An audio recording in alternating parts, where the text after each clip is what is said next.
November 18th, 1941, Honolulu, Hawaii. 6:42 in the morning. Special Agent Robert Shivers watched a Japanese man photograph the exact mooring positions of 8 American battleships. The man was standing on a hillside above Pearl Harbor with a Leica camera, counting anchor chains. Shivers had been following him for 6 weeks. He had 37 photographs of this man doing the same thing, and nobody in Washington would return his calls. The Japanese man's name was Takeo Yoshikawa. He worked at the consulate. His official title was clerk. But Shivers knew what a spy looked like. He had been with the FBI for 18 years. He had worked counterintelligence in New York and San Francisco before they sent him to Hawaii. Yoshikawa was not a clerk. Clerks did not take taxis to military bases 3 times a week. Clerks did not measure distances between battleships with surveying equipment. Clerks did not write encoded notes in leather journals. Shivers sat in his Ford sedan 200 yards down the hill. He had his binoculars focused on Yoshikawa. The morning sun was coming up over the mountains behind them. The light was hitting Pearl Harbor perfectly. Shivers could see every detail. The battleships were lined up along the southeast shore of Ford Island. Battleship Row, the sailors called it. 8 massive warships moored in pairs. The California and the Maryland on the outside. The Oklahoma and the West Virginia in the middle. The Arizona and the Nevada at the far end. The Tennessee and the Pennsylvania were in dry dock. Yoshikawa was photographing them systematically. He started at the southern end and worked his way north. He took a photo. He wrote something in his notebook. He checked his watch. He took another photo. He was timing something. Ship movements, maybe. Or shift changes. Or the position of the sun at different hours. Shivers felt his jaw tightening. His daughter Margaret was 22 years old. She was engaged to a sailor, Ensign William Thompson. He served on the USS Oklahoma. They were planning a wedding for January. Margaret had already picked out her dress. She showed it to Shivers last week. White lace, pearl buttons. She was so happy. And this Japanese spy was standing on a hill photographing the ship where her future husband slept. Shivers wanted to walk up that hill and arrest Yoshikawa right now. Put handcuffs on him. Drag him to the federal building. Throw him in a cell. But he could not do that. Yoshikawa had diplomatic immunity. He worked for the Japanese consulate. And technically, he was not breaking any laws. Taking photographs from public land was legal, even if those photographs were of military installations, even if the man taking them was obviously gathering intelligence. At 7:20, Yoshikawa lowered his camera.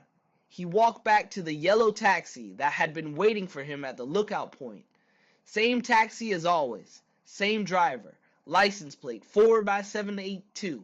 Shivers had memorized it. The taxi drove down the hill toward Honolulu. Shivers started his engine and followed. This was the 14th surveillance trip Yoshikawa had made to Pearl Harbor since October. 14 times in 6 weeks. And Pearl Harbor was not the only place. Last Tuesday, Yoshikawa spent 2 hours at Hickam Field, the Army Air Corps base next to the harbor. He walked along the fence line counting aircraft. 42 P-40 fighters, 12 B-17 bombers, all parked in neat rows on the tarmac, wingtip to wingtip, perfect targets. Before that, he went to the submarine base. He sat on a bench near the entrance for 90 minutes. He watched submarines come and go. He wrote down hull numbers. He sketched the security gates. He timed how long it took for the guard to check identification papers. 3 days ago, Yoshikawa took a glass-bottom boat tour in Pearl Harbor, a tourist boat. He sat in the back with his camera. The boat sailed right past Battleship Row. The tour guide pointed out each ship, called them by name, told stories about their histories, and Yoshikawa photographed everything: the depth of the water, the position of the buoys, the spacing between the ships. Shivers had all of this documented. He had surveillance reports. He had photographs of Yoshikawa at every location. He had transcripts of conversations Yoshikawa had with taxi drivers, hotel clerks, tour guides. He had built a case file 3 inches thick. But when he sent it to FBI headquarters in Washington, they told him to keep watching and report back. When he called the Office of Naval Intelligence, they said Japanese diplomats were always watching American bases. It was normal peacetime espionage, nothing to worry about. When he tried to contact Army intelligence at Fort Shafter, they said they were too busy with training exercises to worry about one Japanese clerk taking pictures. Nobody was listening. The taxi dropped Yoshikawa at the Shunchoro Tea House, and downtown Honolulu. Shivers parked half a block away. Yoshikawa went inside. Shivers knew what would happen next. Yoshikawa would stay inside for exactly 40 minutes. He would meet with someone, probably another member of the consulate staff. They would exchange information. Then Yoshikawa would leave and return to the consulate through the back entrance. Shivers had watched this routine a dozen times, but he had never been able to identify who Yoshikawa was meeting. The tea house was Japanese owned. The FBI could not put surveillance inside without a warrant, and they could not get a warrant without probable cause, and taking photographs from public hills did not count as probable cause. At 8:05, Yoshikawa came out of the tea house. He was carrying a different bag than when he went in. Leather, brown, about the size of a briefcase. Shivers made a note of it. Yoshikawa walked 6 blocks to the consulate building on Nuuanu Avenue. He went in through the back door. Shivers drove to his office in the Federal Building. He took the elevator to the 5th floor. His desk was covered with paperwork, reports, telegrams, intelligence summaries from the mainland. He sat down and added his notes from this morning to Yoshikawa's file. November 18th, 06:42 hours. Subject Yoshikawa observed at Ayaya Heights Lookout. Photographed Pearl Harbor Naval Base.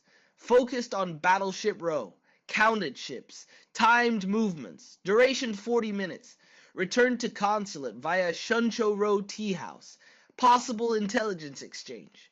He looked at his calendar. Today was Tuesday. In 3 weeks, it would be December 7th. Margaret's birthday. She would turn 23. She and William were planning to celebrate with dinner at the Royal Hawaiian Hotel. Shivers had already made reservations. The phone on his desk rang. He picked it up. Shivers. Bob, this is Ed Layton, Naval Intelligence. We got your report from yesterday. Lieutenant Commander Edwin Layton was the intelligence officer for the Pacific Fleet. He was based at Pearl Harbor. Shivers had been trying to get his attention for weeks. Good. Did you read it? I did. You say this Yoshikawa character is conducting systematic reconnaissance of our facilities. That is exactly what I am saying. He has photographed every military installation on this island. He has counted ships. He has timed patrols. He has mapped harbor defenses. This is not casual observation. This is intelligence gathering. Layton was quiet for a moment. What do you want me to do about it? I want you to tell Admiral Kimmel that the Japanese are preparing for something. I want you to increase security at Pearl Harbor. I want guards posted at every access point. I want restrictions on photography. I want this taken seriously. Bob, I understand your concern, but we cannot restrict public access to areas outside the base, and we cannot arrest foreign diplomats for taking photographs. Our hands are tied. Shivers felt anger rising in his chest. Your hands are tied. What about when those photographs get sent to Tokyo? What about when Japanese naval planners use them to plan an attack? Will your hands still be tied then? There was a long silence on the line. Do you have evidence that Yoshikawa is transmitting intelligence to Japan? He works at the consulate. They have a radio transmitter. They send encrypted telegrams to Tokyo every day. We intercept some of them, but we cannot break the code fast enough. So no, I do not have a transcript of him saying I am sending you photos of American battleships, but I know what I am seeing. Then keep watching him. Document everything. If he does something that crosses the line, we will move. But until then, there is nothing we can do. The line went dead. Shivers slammed the phone down. He stood up and walked to the window. From his office he could see the harbor in the distance. The ships were tiny from here, small gray shapes on blue water. Somewhere out there, his future son-in-law was working. Maybe on deck, maybe in the engine room, maybe eating breakfast in the mess hall.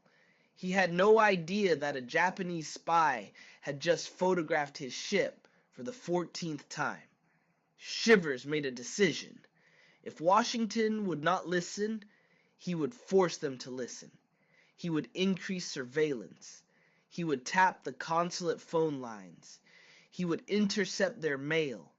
He would photograph every person who entered that building. He would track every telegram they sent. He would build a case so overwhelming that they could not ignore it. He picked up the phone and called his assistant. George, I need you to pull every agent we have. I want 24-hour surveillance on the Japanese consulate starting tonight. I want phone taps. I want mail intercepts. I want every transmission monitored. Get me transcripts of everything. Bob, we do not have authorization for that level of operation. I do not care. Do it anyway. If headquarters has a problem with it, they can fire me. But I am not going to sit here and watch while these people gather intelligence for an attack. You really think they are planning something? Shivers looked out at the harbor again. The morning light was reflecting off the water. It looked peaceful, beautiful, like a postcard. I know they are. I just do not know when. December the 5th, 1941, 11:20 at night. The phone in Robert Shivers' bedroom rang. He was asleep. His wife Eleanor was beside him. The ringing would not stop. He reached over and picked it up. Shivers. Bob, this is Kimball. You need to get down here right now. Agent George Kimball was on night surveillance at the Japanese consulate. His voice was shaking. Shivers sat up. He turned on the lamp.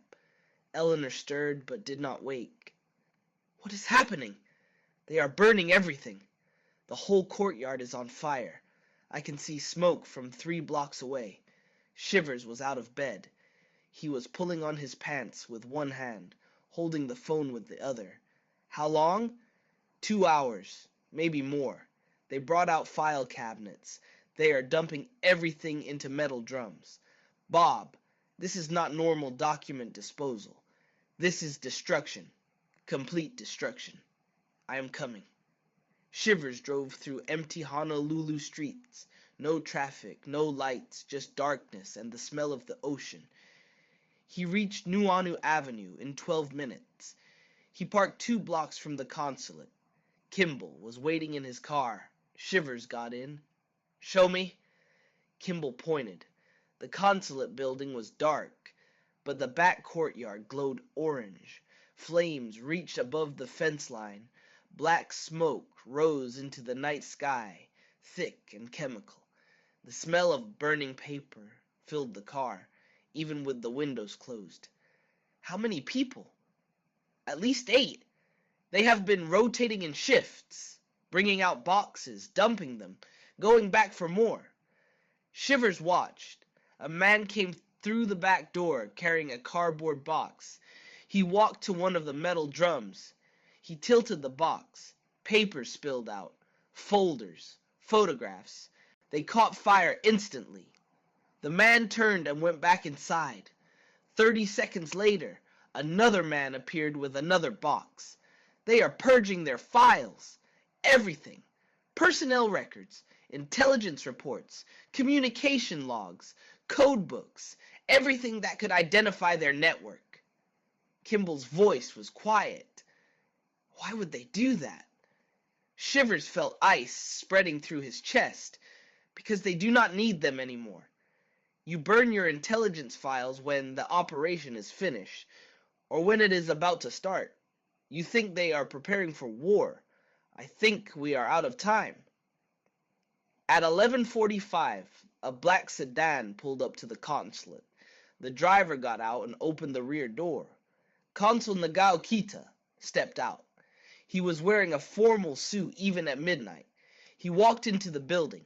5 minutes later, all activity stopped. The men carried the metal drums inside. The flames went out. The courtyard went dark. Shivers and Kimball sat in silence. The consulate was a black shape against the night sky. No lights, no movement, just smoke drifting upward. What do we do now? You stay here. If anything happens, you call me immediately. I am going to the office. I need to send a report to Washington. Bob, it is almost midnight on a Thursday. Nobody is going to read it until Monday. Then I will make sure they read it Monday. Stay on this building. Do not leave. Shivers drove to the Federal Building. The lobby was empty, just a security guard reading a magazine. Shivers took the elevator to the 5th floor. His office was dark. He turned on the lights. He sat at his desk. He rolled a piece of paper into his typewriter. He started typing.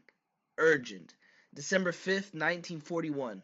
0,000 hours. Japanese consulate Honolulu conducting emergency document destruction. Observed 8 consulate staff. Burning files from 2100 to 2345 hours. Consul Kita personally supervised final phase. Assessment consulate eliminating evidence in preparation for breakdown in diplomatic relations or imminent military action. Recommend immediate war alert for all military installations. Hawaiian Islands. Special Agent Robert L. Shivers, FBI, Honolulu. He read it twice. Then he picked up the phone. He called FBI headquarters in San Francisco. San Francisco was the communications relay for all Pacific cables to Washington. The phone rang 8 times before someone answered. FBI San Francisco. Night operations. This is Special Agent Shivers, Honolulu office. I need to send an urgent classified telegram to Director Hoover. Priority immediate. Go ahead. Shivers read the message. The operator on the other end was silent for a moment after he finished. Sir, that is pretty strong language. Are you sure you want to send this with that exact wording? Every word. Send it now.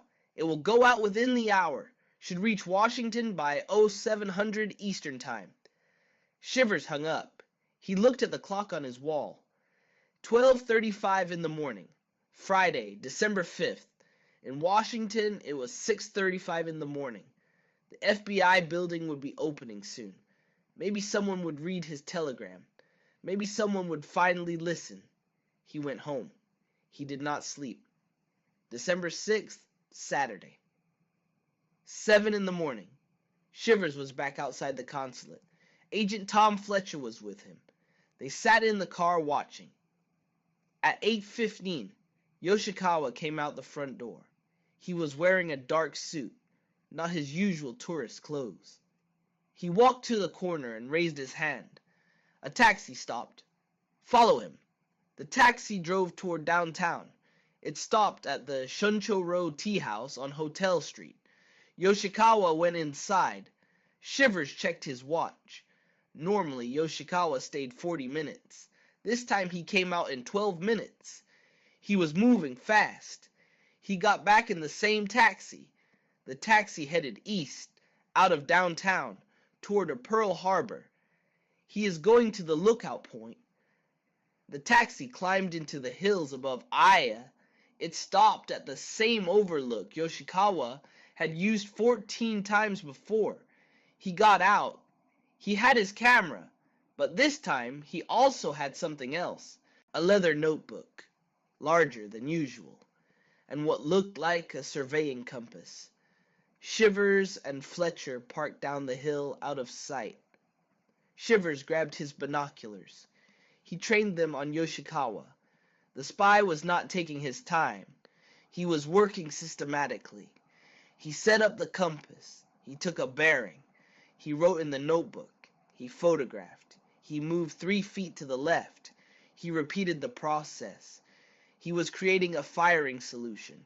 Distance, bearing, elevation, everything you would need to aim naval guns or drop bombs. Shivers looked down at Pearl Harbor.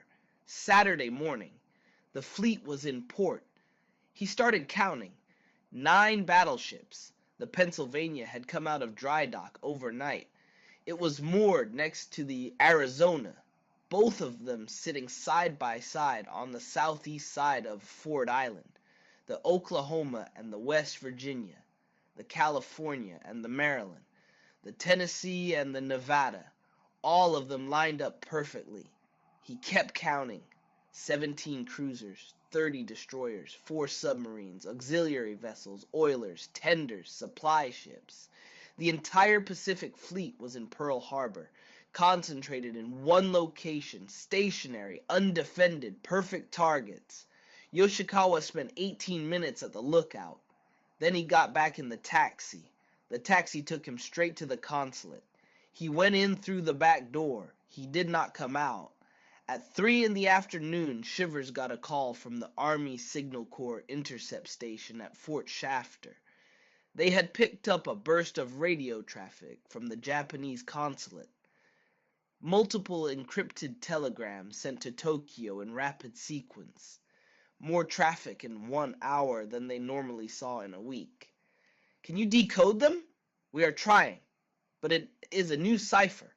We have never seen this encryption before. It could take days. I do not think we have days. Shivers hung up. He sat at his desk, staring at nothing. His mind was racing. Document destruction. Final reconnaissance of the fleet. Encrypted telegrams using new ciphers. Everything pointed to the same conclusion.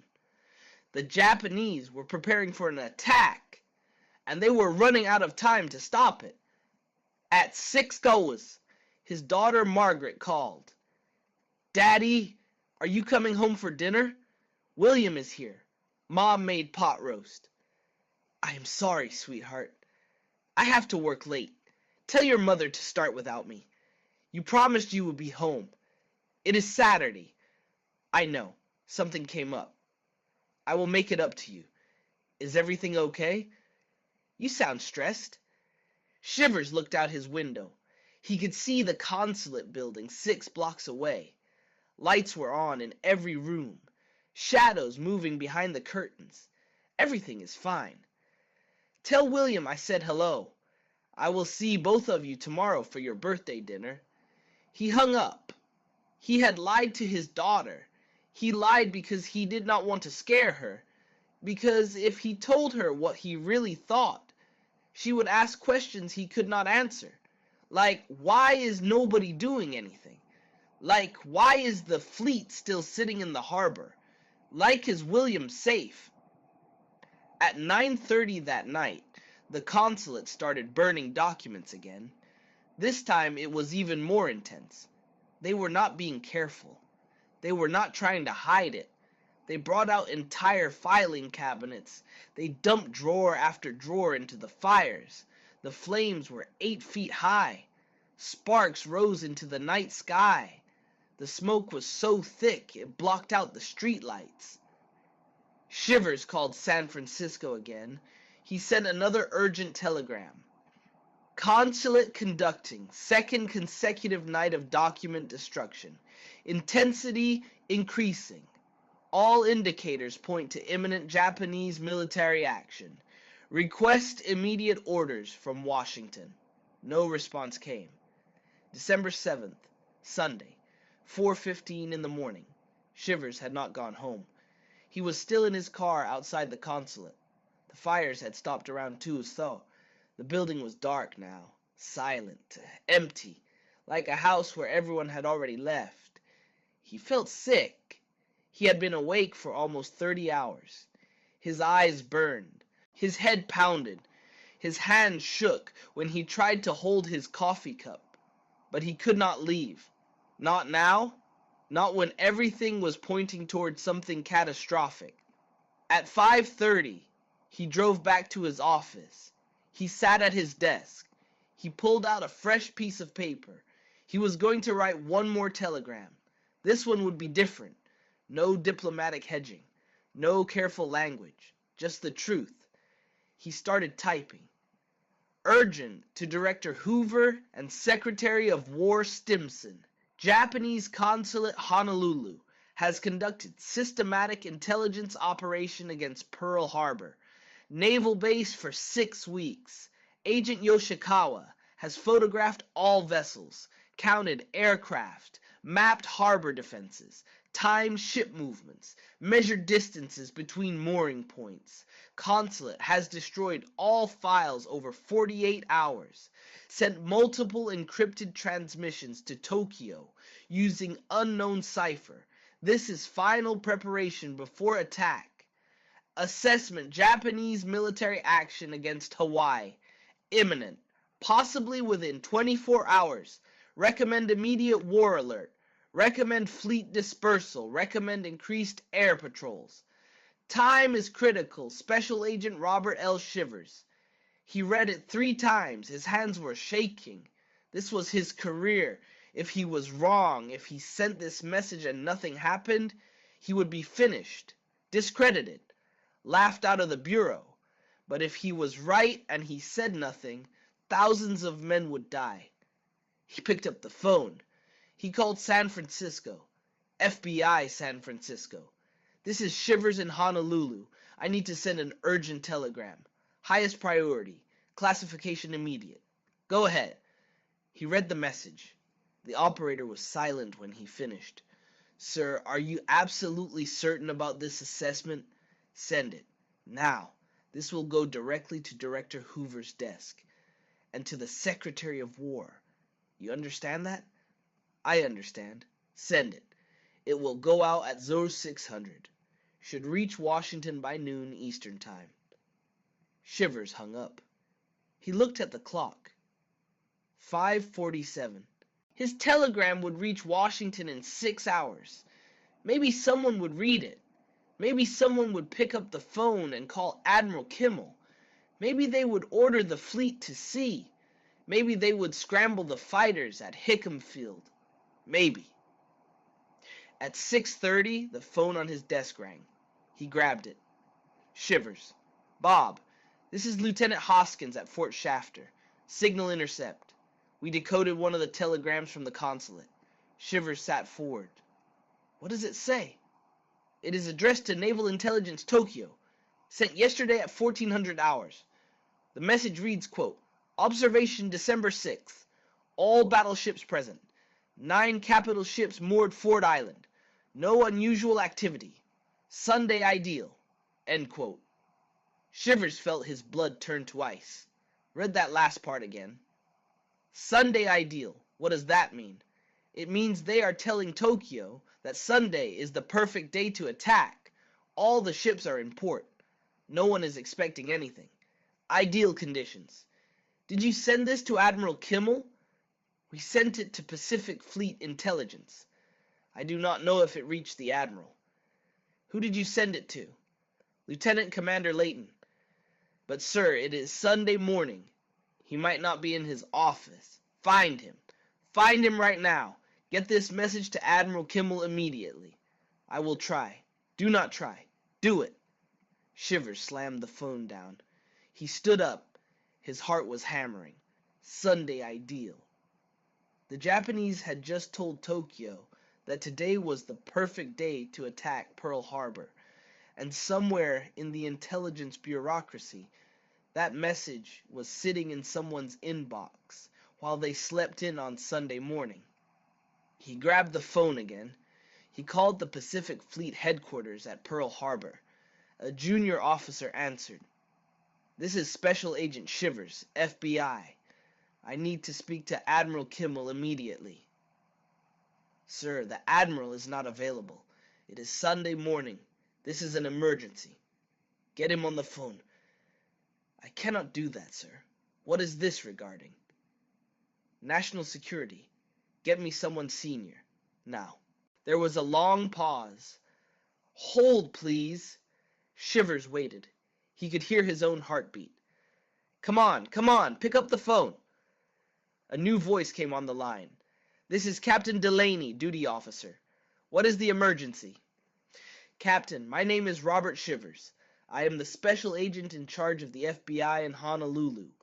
I have intelligence indicating that a Japanese attack on Pearl Harbor is imminent. Possibly today. I need to speak to Admiral Kimmel." "What is your source for this intelligence?" "The Japanese consulate has been conducting reconnaissance of the fleet for 6 weeks. They burned all their files 2 nights ago. They sent an encrypted message to Tokyo yesterday, saying all battleships are present and Sunday is ideal. Captain, I need the Admiral to order the fleet to sea immediately." "Agent Shivers, we receive threat assessments regularly. We have protocols for evaluating them. I will pass your information to the intelligence staff when they arrive this morning. This cannot wait until this morning. The attack could come in hours." "Do you have specific intelligence about timing?" "No, but all the indicators—" "Then I am sorry, but I cannot wake the Admiral on a Sunday morning based on indicators. If you have concrete intelligence about an imminent attack, send it through official channels and we will evaluate it." The line went dead. Shivers stood there, holding the phone. His hand was shaking so hard he could barely put it back in the cradle. They would not listen. He had tried everything. Telegrams, phone calls, direct warnings, and nobody would listen. He looked at the clock. 7:10. He had one more idea. He would call Admiral Kimmel at home, bypass the duty officer, go straight to the top. He grabbed the phone book. He found Kimmel's home number. He dialed. The phone rang. Once, twice, 3 times, 4 times. On the 5th ring, someone picked up. "Kimmel residence." "Admiral, this is Special Agent Robert Shivers with the FBI.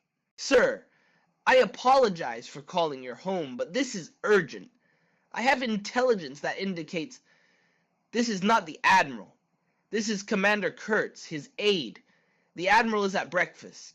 He cannot be disturbed. Commander, I have evidence that the Japanese are planning to attack Pearl Harbor. Possibly today. I need the Admiral to—" "Agent Shivers, I am aware of your reports. Admiral Kimmel has been briefed. We are monitoring the situation. There is no credible evidence of an imminent attack. Now, if you will excuse me—" "Wait, please. Just listen for 1 minute. The Japanese consulate burned all their files. They sent a message to Tokyo saying Sunday is ideal. Their spy has been photographing the battleships for weeks. All the pieces are, Agent Shivers, it is Sunday morning. The men have 1 day off. We are not going to scramble the entire fleet based on your interpretation of some burned documents and tourist photographs. If Washington sends us a war warning, we will respond appropriately. Until then, I suggest you let us do our jobs." The line went dead again. Shivers stood in his office alone, the phone in his hand, the clock on the wall ticking forward. 7:25, 7:26, 7:27. He had done everything he could. He had sent telegrams, made phone calls, built a case file, warned everyone who would listen and everyone who would not. And it had not mattered. The bureaucracy had ground his warnings into dust. He walked to the window. From his office on the 5th floor, he could see Pearl Harbor in the distance. The morning sun was coming up over the mountains. The water glowed golden.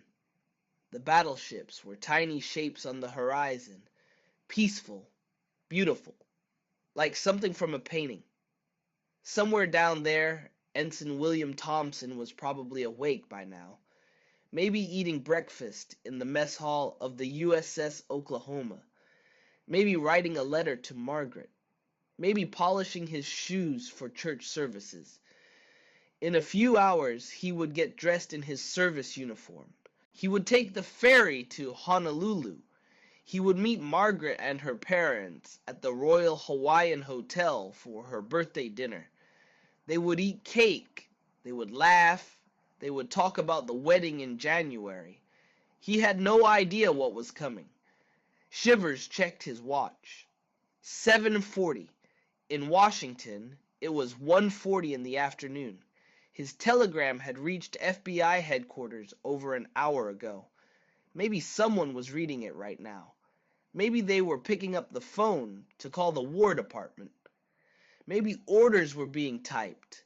Maybe within the next 30 minutes, a war alert would come through and Admiral Kimmel would scramble the fleet and fighters would take off from Hickam Field.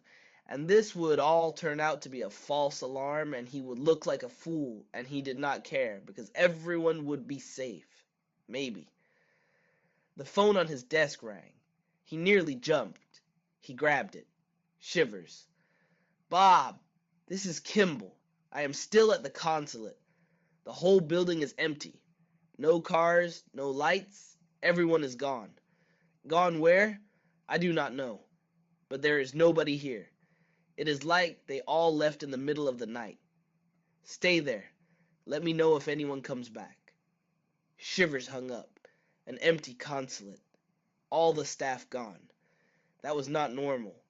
Even on Sunday, someone should be there. A duty officer. Security. Someone. Unless they had been ordered to evacuate. Unless they knew something was about to happen, and they did not want to be anywhere near the consulate when it did. He looked at the clock again. 7:48, 7:49, 7:50. Church bells started ringing across Honolulu. Sunday morning services. The sound carried through his open window, clear and beautiful, calling people to worship. Margaret and Eleanor would be getting ready for church right now. Margaret would be wearing her blue dress, the one she wore on special occasions, her birthday. She was 23 years old today. 7:51, 7:52, 7:53. Shivers stood at the window watching the harbor. The bells kept ringing. The sun kept rising. The ship sat motionless in the water. And then he saw it. A formation of aircraft coming from the north. Flying low. Maybe 40 planes. At first he thought they were Army aircraft from Wheeler Field, running Sunday morning exercises. But they were not flying like training aircraft. They were flying in tight attack formation, and they were heading straight for Pearl Harbor. 7:55. Shivers grabbed his binoculars. He focused on the lead aircraft. He could see the markings on the wings now. Red circles. Rising suns. Japanese. The first bomb fell at 7:56. 7:56 in the morning. Sunday, December 7th, 1941. The first explosion rolled across Pearl Harbor like thunder. Robert Shivers watched from his office window as a column of black smoke rose from Battleship Row. Then another explosion. Then another. The sound reached him seconds later. Deep booming cracks that rattled the windows. He grabbed his binoculars. Through the lenses, he could see Japanese aircraft diving toward the battleships, torpedo bombers coming in low over the water, dive bombers falling from the sky. The ships were firing back now. Anti-aircraft guns, small caliber weapons, tracers streaking upward. But there were too many planes, too many bombs, too many torpedoes. The Oklahoma was the first to get hit. Shivers watched it happen. 3 torpedoes, one after another. The battleship shuddered with each impact. Water erupted along her port side. She started listing immediately, slowly at first, then faster. Men were running on deck, jumping into the water, trying to get off before she rolled. William Thompson was on that ship. Shivers ran for the door. He took the stairs down 5 flights.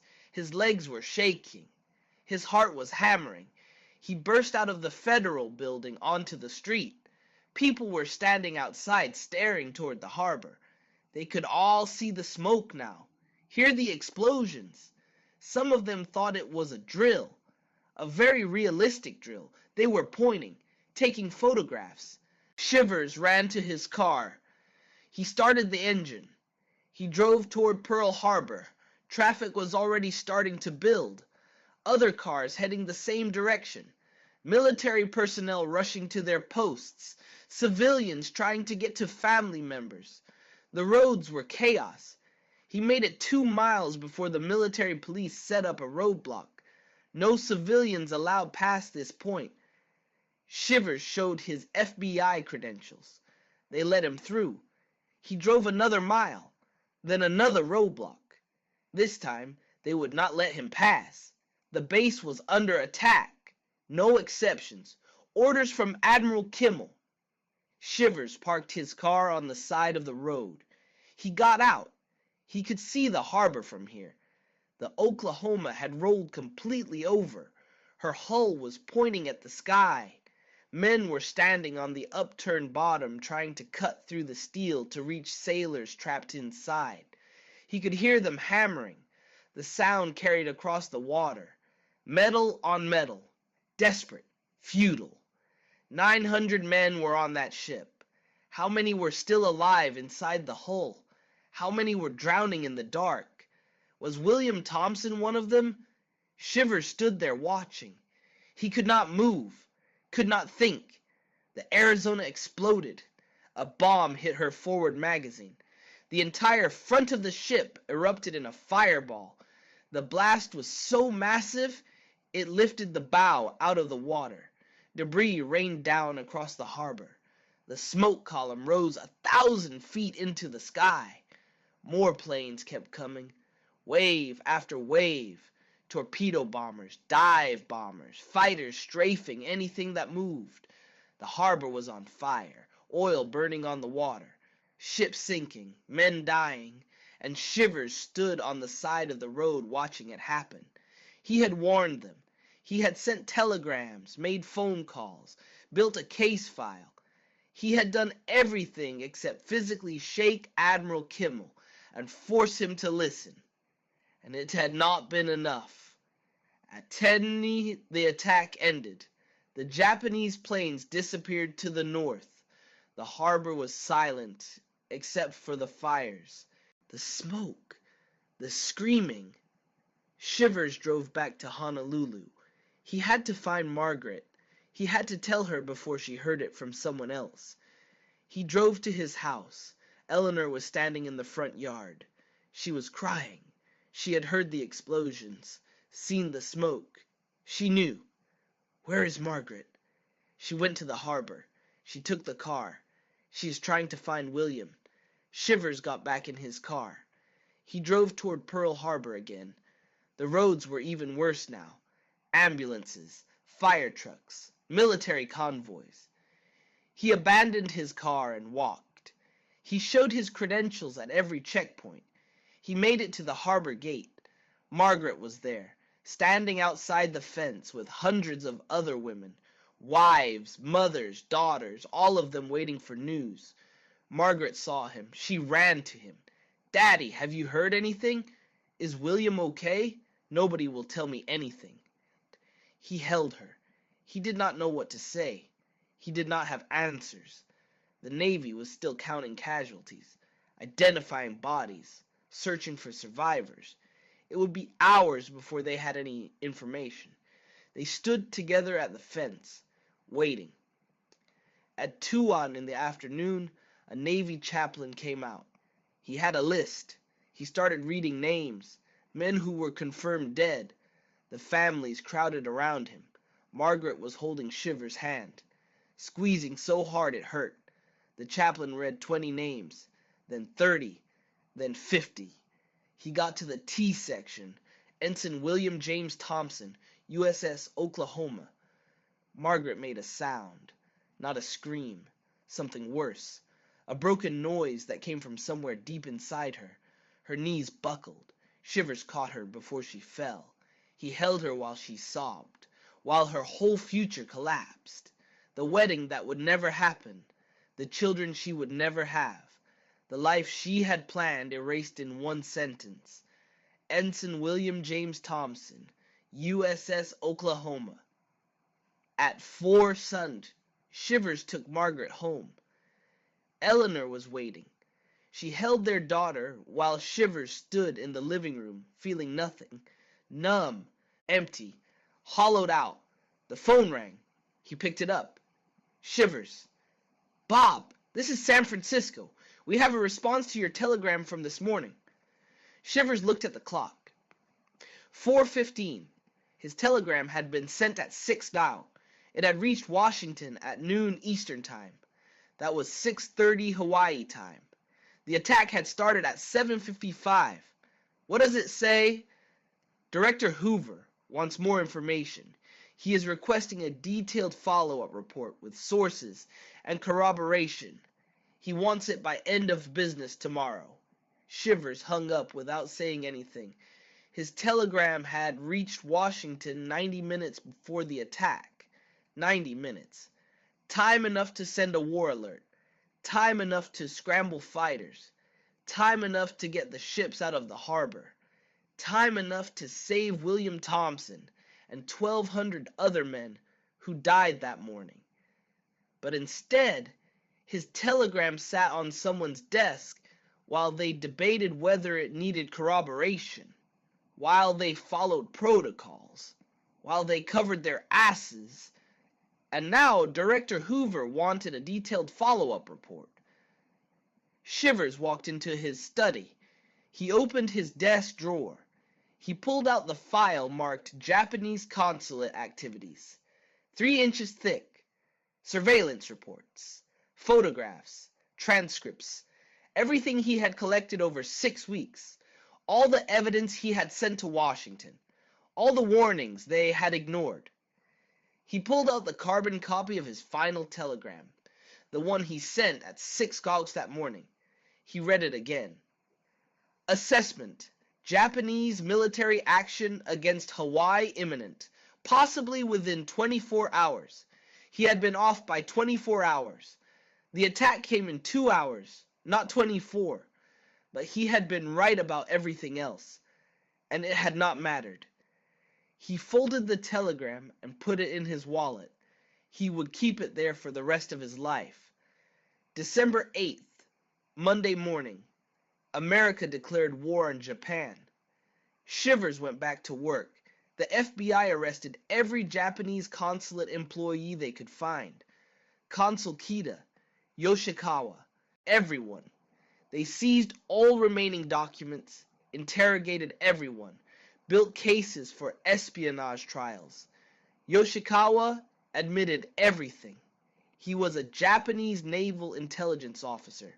He had been sent to Hawaii specifically to gather intelligence on Pearl Harbor.